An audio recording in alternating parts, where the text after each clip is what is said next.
ಓಂ ಸಾಯಿರಾಮ್. ನನ್ನ ಮುದ್ದಿನ ಮಗುವೆ, ನಿನ್ನ ಮಹತ್ವವನ್ನು ಅರಿಯುವವರಿಗೆ ತಮ್ಮ ಮಹತ್ವವೂ ಅರ್ಥವಾಗುತ್ತದೆ. ನಿನ್ನ ಶಕ್ತಿಯುಳ್ಳ ಉಪಸ್ಥಿತಿಯಲ್ಲಿ ಶಕ್ತಿಶಾಲಿಗಳು ಮಾತ್ರವೇ ಹಿತವನ್ನು ಕಾಣುತ್ತಾರೆ. ತಮ್ಮೊಳಗಿನ ದೈವ ಶಕ್ತಿಯನ್ನು ಅರಿಯದವರಿಗೆ ನಿನ್ನ ಶಕ್ತಿ ಅರ್ಥವಾಗದು. ಆದರೆ ಅವರಿಗೋಸ್ಕರ ನಿನ್ನ ಮನಸ್ಸಿನಲ್ಲಿ ಕರುಣೆಯ ಭಾವನೆ ಇರಲಿ. ಕೋಪವನ್ನು ಬಿಟ್ಟು ಬಿಡು.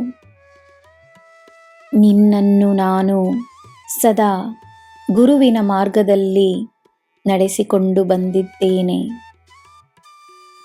ನೀನು ಸರಿಯಾದ ಮಾರ್ಗದಲ್ಲೇ ಇರುವೆ. ನೀನು ನನ್ನ ರಕ್ಷಣೆಯಲ್ಲಿರುವೆ.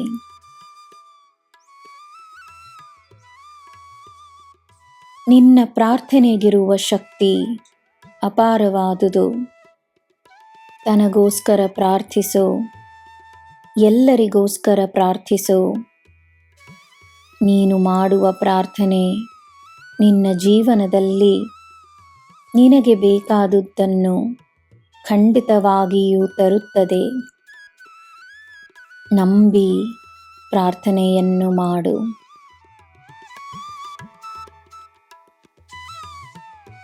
ನಿನ್ನ ಕ್ಷೇತ್ರದಲ್ಲಿ ನೀನು ಉತ್ತಮ ಸಾಧನೆಯನ್ನು ಮಾಡಲಿರುವೆ. ತನ್ನ ಮೇಲೆ, ತನ್ನ ಕಾರ್ಯದ ಮೇಲೆ ಮಾತ್ರವೇ ನಿನ್ನ ಗಮನವಿರಲಿ. ಎಲ್ಲ ದಿಶೆಗಳಿಂದ ನಿನಗೆ ಬೆಂಬಲವಿದೆ. ನಿನ್ನ ಹೆಸರಿಗೆ ಯಾವ ಭಂಗವೂ ಬರುವುದಿಲ್ಲ. ಒಳ್ಳೆಯವರ ಬಗ್ಗೆ ಒಳ್ಳೆಯದನ್ನೇ ಮಾತನಾಡುವುದರಿಂದ ಪುಣ್ಯಗಳ ಸಂಪಾದನೆಯಾಗುತ್ತದೆ. ಒಳ್ಳೆಯವರ ಬಗ್ಗೆ ಕೀಳಾಗಿ ಮಾತನಾಡುವವರ ಬಗ್ಗೆ ನೀನು ಚಿಂತಿಸಬೇಡ.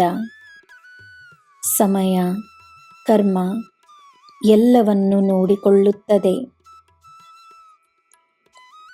ನನ್ನ ಮಗುವೆ, ನೀನು ನಿನ್ನ ಭಕ್ತಿಯಲ್ಲಿ ಸಂತೋಷವಾಗಿರು. ನಿನಗೆ ನನ್ನ ಆಶೀರ್ವಾದವಿದೆ. ನೆಮ್ಮದಿಯಾಗಿರು.